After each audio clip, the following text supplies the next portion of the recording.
ابراہیم علیہ السلام کے جانے کے بعد وہ کھانے پینے کا سامان بھی ختم ہو گیا۔ حاجرہ علیہ السلام پریشان ہو گئی۔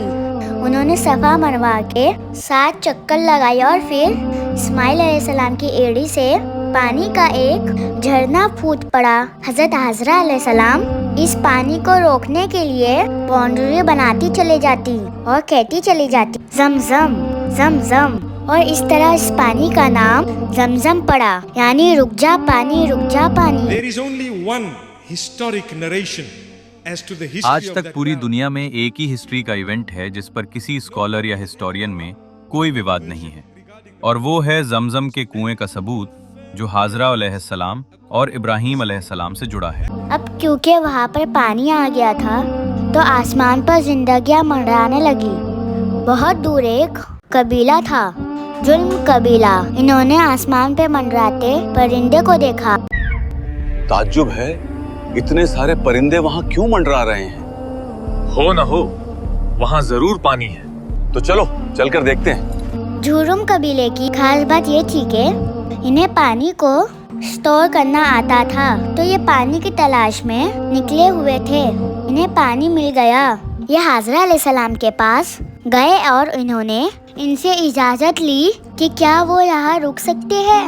حاجرہ علیہ السلام کی اجازت ملنے کے بعد یہ قبیلہ وہیں رہنے لگا، اور دھیرے دھیرے وہاں پہ ایک آبادی بڑھ گئی، کچھ لوگ ہو گئے۔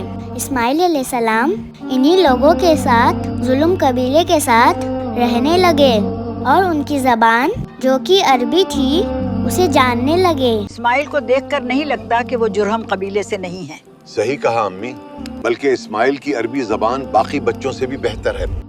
کچھ سال کے بعد جب ابراہیم علیہ السلام اس جگہ واپس لوٹے جہاں انہوں نے اپنی بیوی اور بچے کو چھوڑا تھا، تو وہ دیکھ کر مسکرا دیے کہ وہ وادی جو سمسام تھی، ریگستان تھی، اب وہاں پر کچھ زندگیاں ساتھ لے رہی تھی، اور اس پورے علاقے پر ان کی بیوی حاجرہ علیہ السلام کا کنٹرول تھا۔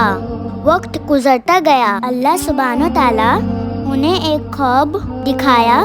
صبح ابراہیم علیہ السلام نے اسماعیل علیہ السلام کو یہ بات بتائی، اور اس خواب کے بارے میں قرآن مجید میں بھی مینشن ہے۔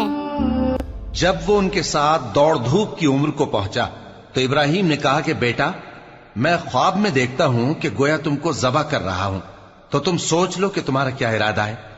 انہوں نے کہا کہ ابا جان، جو آپ کو حکم ہوا ہے وہی کیجئے، اللہ نے چاہا تو آپ مجھے صابروں میں پائیے گا۔